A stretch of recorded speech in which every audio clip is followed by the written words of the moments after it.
Ayniqsa қазір bizning qo'g'amda o'ta bir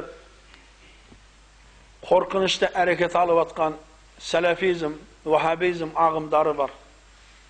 Xo'sh, sol jigitlarga da aytamiz. Mana elning tinchligi bärimizge kerak. Bäri tananal İmam Abu Hanife mezhebine namaz okuladın bolsa, kabul bolmaydı birde bir şeyh aytalmaydı. Neçe yüz yıl halifalar osu mezhepte kelgen. Neçe yüz yıl halifalar. Biz yegemenlik alganımızga endi 25 yıl boldu. Sonun içinde Arapta endi tanıgan ayat ben hadisi zorga aşıratgan adamlar özlerince biz başka bir ағымдамыз деп тұрып, елдің бытшытын шығарып атқандар, мына хадистен өте ұзақ адамдар бұлар. Мұсылман адам демек, тыныштықты жақсы көреміз бе? Мұсылман бауырымызға да айтайық. Өзіміз жақсы көрген нәрсені оған да жақсы көрейік. Олар біліп атыр, олардың осы жұмысынан қоғамда ырза емес, үйіндегі ата-анасы да ырза емес, тіптен туған ағасы да ырза емес. Bir günü bir жігіт ағаларымен енді қырсыға береді, анау болмайды, мынау болмайды деп айтады. Кейін ағасы айтты, енді жүзі қоймасаң енді жақсы болмайды енді десе, Аллаху акбар, қане бірге бір шығамыз деп айтады дейді. Мен өлетін болсам шахидмін деп айтады дейді. Сонда ағасы айтты, мынан жын ұрып кеткен мен, немене қылып отырмын? Жын ұрып кеткен мен? Мен сенің ағаң болсам, sen beni öldürüyorsun dese, Құдай buyurgan, sendер öldürü gerek деп айтады дейді. Ол өзі қайрамаған. Демек бұл ауыр оқиын деп тұр, оны жындығанаға апарып жабыстырып тастаған. Негізі дауа қылған дедім де, мен дауа қылған жындығанаға апарып тастадым.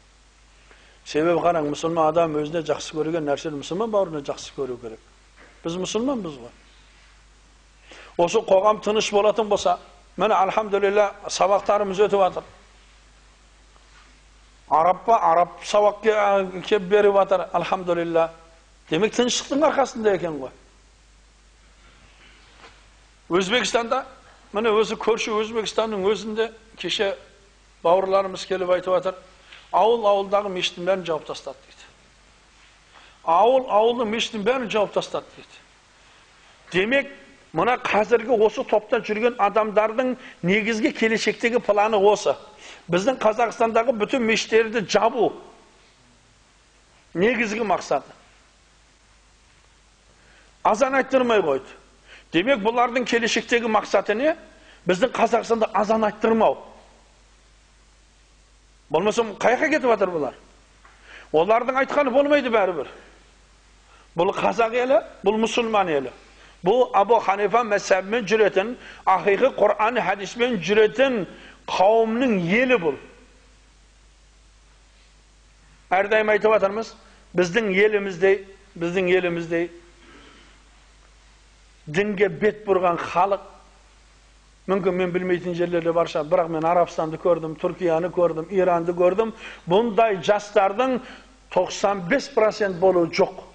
Міне қазір біздің арамызда 60-қа келген адамның өзі біреу екеу. Абжапар аға, 60-тан астыңыз ба? Міне біреу екеу, қалған бәрі жастар. Ертең осы жастар ең кемде 40-50-ге барған кезінде қандай болады? Балдардың бәрін шариатпен үйретеді, мысалы қыздарын шариатпен, тойлардың бәрі мұсылманша той болады. Арақ дегенде ешкім істемейді, арақ деген ешкім қолданылмайды. Сол үшін алхамдулилля, Аллах субханала ва таала біздердің бұл тыныштығымызды қияметке шейін болуын Аллах насип етсін.